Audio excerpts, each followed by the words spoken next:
สวัสดีครับ Greetings from Bangkok Kasit Piromya at the end of the year 2025 and looking back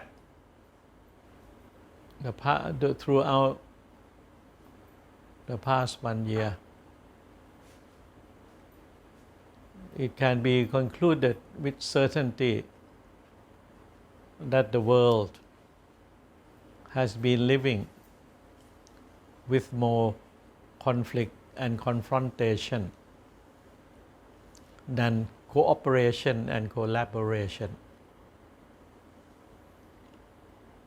Conflicts within a country in the name of the civil war, whether in southern Sudan, in Yemen, in Libya, Syria, in Burma, the country next door to Thailand, and the conflict between countries in Europe, between Russia and Ukraine, in Southeast Asia, between Thailand and Cambodia, the conflict between Rwanda and the Republic of Democratic Congo in Africa, the endless military actions by Israel in Palestine, in certain part of Syria and Lebanon, in the name of getting rid of the Hezbollah or the Hamas or any terrorist group, ISIS and so on. And the latest is the presence of the big armada of the United States fleet in the Caribbean Sea, threatening the very sovereignty of Venezuela and the very survival of the incumbent government of Venezuela under President Maduro.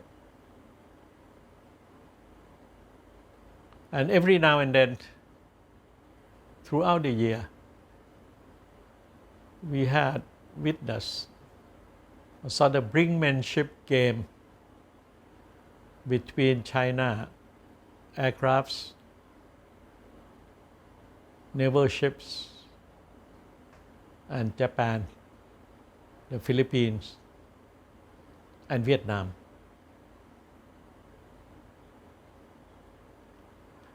So, and at the same time, it's not only the lack of peace that was man-making,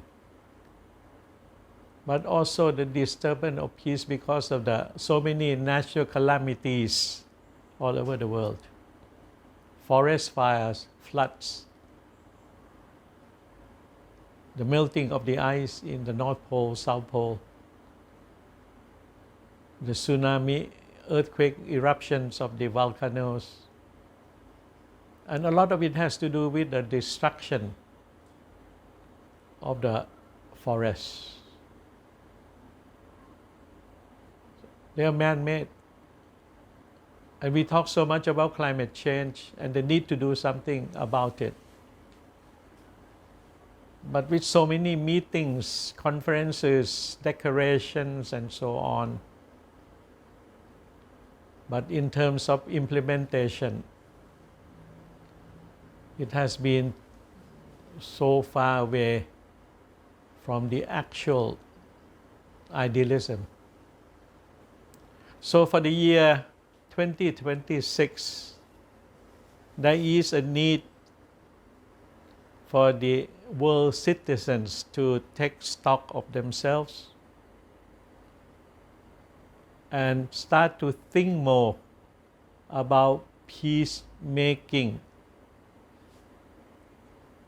than war making. That is the responsibility for the world citizens to think, to act, and to tell their respective political leaders also to think and to implement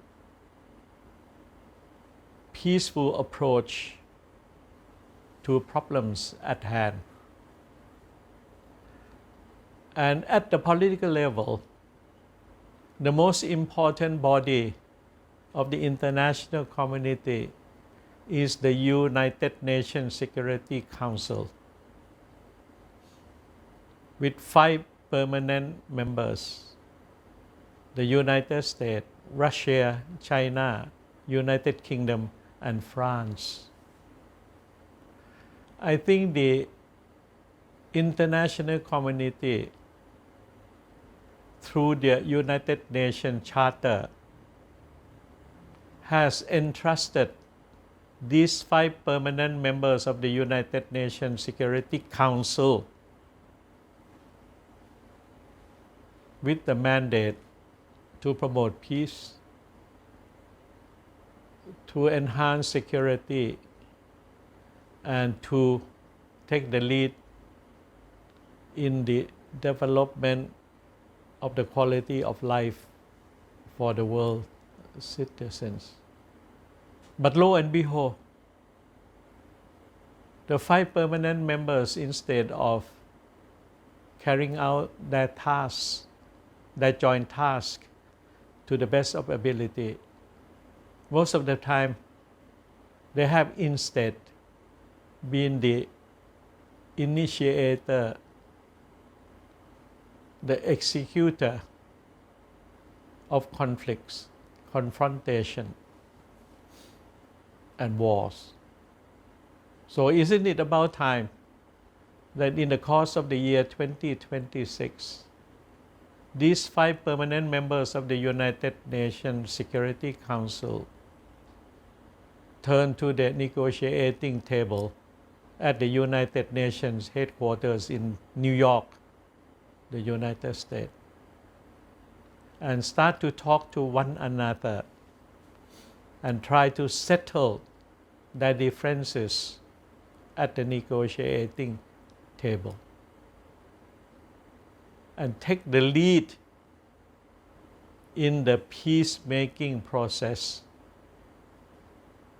to overcome and to stop all the conflicts all over the world, whether conflict within a country or conflict between countries or conflict between groups of countries and so on. Let us tell our leaders to do that. And I think we the people should communicate with one another as much as possible. We have so many civil society organizations that could provide the linkage. We have the new communication technology to communicate directly with one another. Let's do that. Let's move on the road toward peaceful coexistence. Thank you very much. ขอบคุณมากครับ